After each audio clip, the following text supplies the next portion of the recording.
Boy, men sure have a weird love language, don't they? Let's wrestle all night and then hug it out at the end. Is that what you got out of that story? Well, this story has a lot of similarities, but it's different here in Luke chapter 18. It's also a fight. And Jesus told them the parable about their need to pray always and not to lose heart. He said, in a certain city there's a judge who neither feared God nor had respect for people. And in that city there was a widow who kept coming to him and saying, grant me justice against my opponent. For a while he refused, but later he said to him, though I have no fear of God and no respect for anyone, yet because this widow keeps bothering me, I will grant her justice so that she may not wear me out by continually coming. And then the Lord said, listen to what the unjust judge says. And will not God grant justice to his chosen ones who cry to him? Luke has this narrative flow where he'll say something that a human will do and then say, how much more will God do something? So he granted justice even though he didn't want to. This is sort of a how much more will God grant justice to his chosen ones who cry to him day and night? Will he delay long in helping them? I tell you, he will quickly grant justice. And yet when the Son of Man comes, will he find faith on earth? That's the question. This is the gospel of the Lord. Thanks be to God. Good morning, church. I'm going to try and keep this short because I'm hoping that we have enough time to get over to the traditional worship space at the end of our worship so that we can be part of the noisy offering. And if you brought change, we can drop our change down the chute. It's a lot of fun. So we're excited about that. Today we're talking about the widow and the unjust judge. And before we get into that, I just wanted to say a word about Lutheran disaster response. I put this on my slide deck so that I would remember to say this. Listen, there's a lot of things that happen in the world that are outside of our control, things that we wish we could change. There are natural disasters like hurricanes and such, but there's also human-made disasters like the mass shooting here in Raleigh earlier this week. And I don't know about you, but sometimes I lie awake at like 2 o'clock in the morning, like just worried about the world. I just feel the anxiety. Anybody else? Just worried about how things are. And one of the things that helps me is to know that Lutheran disaster response exists. Lutheran disaster response is in every corner of the globe. We have a network of Lutherans everywhere, including here in North Carolina. And when bad things happen, we dispatch our Lutheran disaster response. And we just found out that North and South Carolina have been given an extra $200,000 over the next 2 years to combat many of the issues that are facing us. But I just want you to know that for every time there's something bad that happens, something even horrible that happens in the world, there is an army of folks who want to do some good. Every time someone does something bad, there's an army of folks who are there to try and make things right as much as we can. We cannot shelter ourselves from the world, but we can respond. And I just want you to know, on behalf of our mother church, the Lutheran Church does a really good job at this. And if it helps you sleep at night, to know that there are people doing that in the name of Christ in the Lutheran Church, I hope that helps. And if you'd like to give to that, there's lots of ways to do that too. But I just want you to know, okay, death does not have the final word. Resurrection does. And even when bad things happen, that's not the final word, right? There is always grace. There's always God, even in those tough times. All right, back to the widow and the unjust judge. Luke, the Gospel of Luke, loves widows, talks about widows an awful lot because they represent sort of the lowest people of society, the people who've been lost and forgotten in lots of ways. In chapter 4 in Luke's Gospel, Jesus stands up and he reads from a scroll of Isaiah, and he makes this sort of campaign promise, right? The Spirit of the Lord is upon me to bring good news to the captives, to release for the prisoners, and to take care of widows, right? So in that, he sort of names how he plans to help folks. Then in chapter 7, there's a widow who's lost her son, and Jesus walks up to her, sort of cries with her, and brings her son back to life. Not only to restore the son, but to restore the widow back to life as well. Then here in chapter 18 is what we call the persistent widow. Love this story. I identify with her. And then in Luke 21, the widow who gives her 2 coins, or you might have, if you're old like me, you learned it as the 2 mites, right? And the widow's mite, she gave their 2 coins. Even though all the flashy guys were given all their flashy money, she gave everything that she had. That's what Jesus says. So the preference for widows is not only a preference for folk on the bottom of society, but also people with life experience, people who have been treated poorly because of their age or because of the circumstances of life around them. And so her fight for justice is sort of, obviously this is a parable. This isn't a real widow, right? This is a parable of a widow. She stands as an archetype for anybody who's unwilling to give up when times get tough, right? For the underdog, right? For the person who doesn't look like they're going to win, but that tortoise just keeps putting one foot in front of the other, right? Until it overtakes. That is an energy that I get in its entirety. I identify with the persistent widow a lot. My parents used to say when I was growing up that if they ever needed to get me to do something, just to tell me that it could not be done, right? So like this persistence means a lot to me, and it means a lot to my sense of Christianity, and that brought me to one of the greatest Christian leaders of all time. You know, we talk about the Bible sometimes like it's closed, like it's the Bible's a book or a library that you can't add to anymore. We talk sometimes about whether we should open that up and let more things be in Scripture. If we added something, the first thing that I would suggest is Martin Luther King Jr.'s letter from Birmingham jail. And if you haven't read this thing, it's a masterpiece that this guy wrote while he was in jail. He didn't have a single book in front of him, and yet he quoted over 20 of the greatest theologians all time. And it's so on point because the people that he's writing to are the white clergy in Birmingham, right? Okay, so here's what happened. The white pastors wrote a letter to the newspaper, because that's what you did in those days. And in the letter that the white pastors wrote, they said, listen, we're all for civil rights. We're cool with that. It's just not time. We just shouldn't do this yet.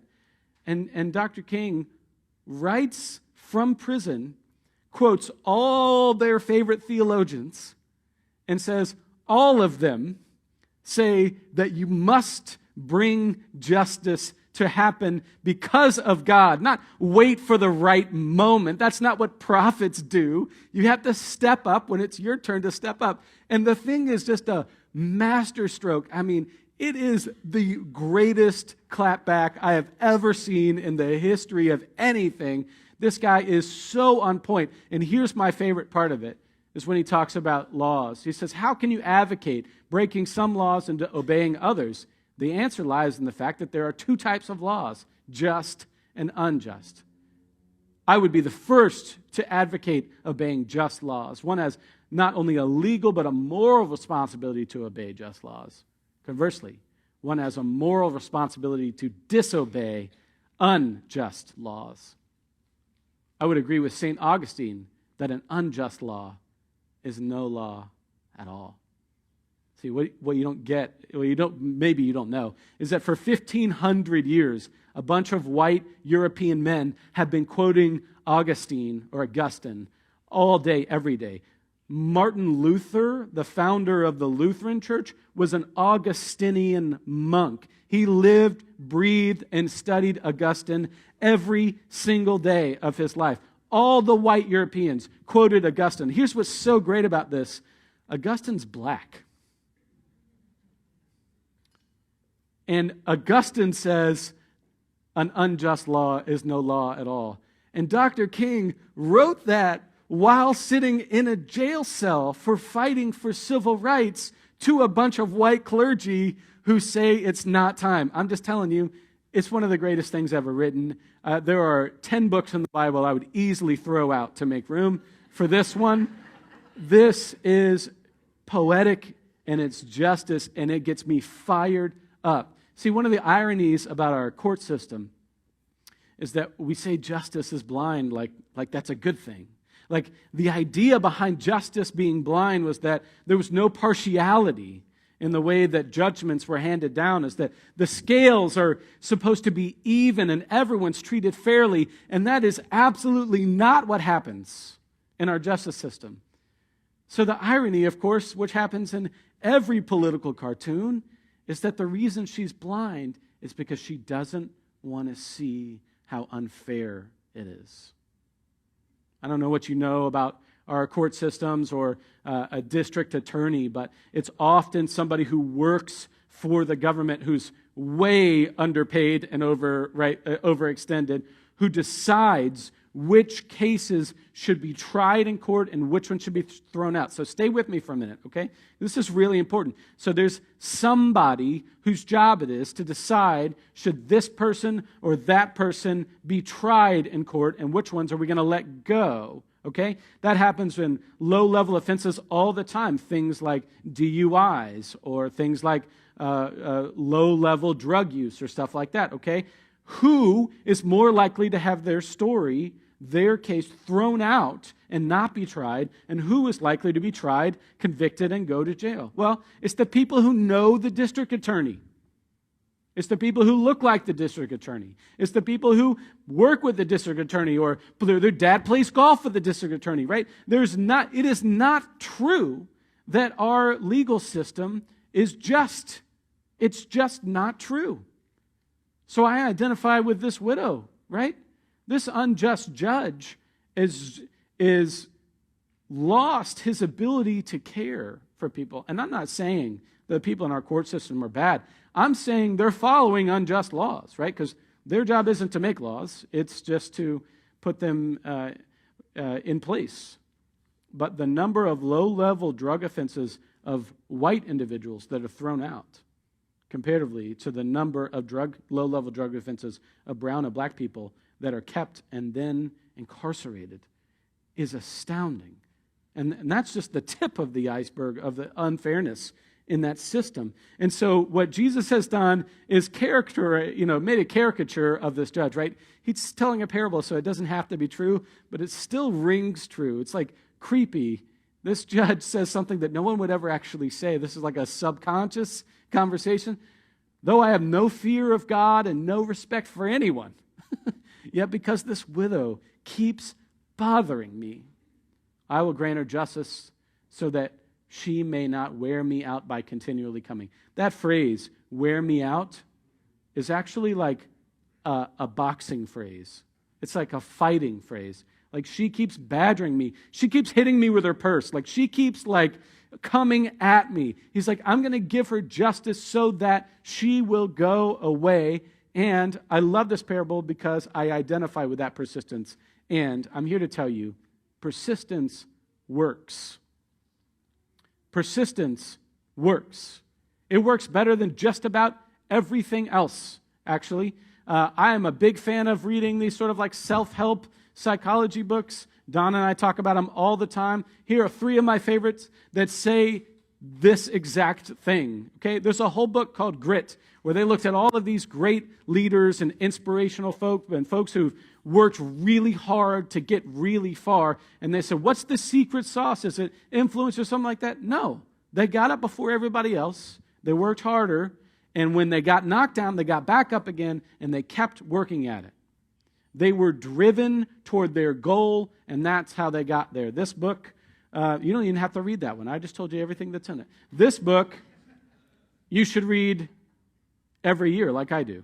7 Habits of Highly Effective People. It's one of the greatest books of all time. And in it, he says, begin with the end in mind. He says the difference between a dream and a goal is a plan. Because a dream is just something that you want to happen. A goal is something you want to happen with a plan attached. And that's how you get things done, is in the persistence. It's in the everyday. It's the rise and the grind. It's getting up and doing the right thing today. And he says, look for a win-win situation where it's not just win-lose, right? How can we both benefit from this? There's this book called Peak that completely blew my mind. And it questions everything you thought you knew about talent. And it says, stop comparing yourself to NBA players.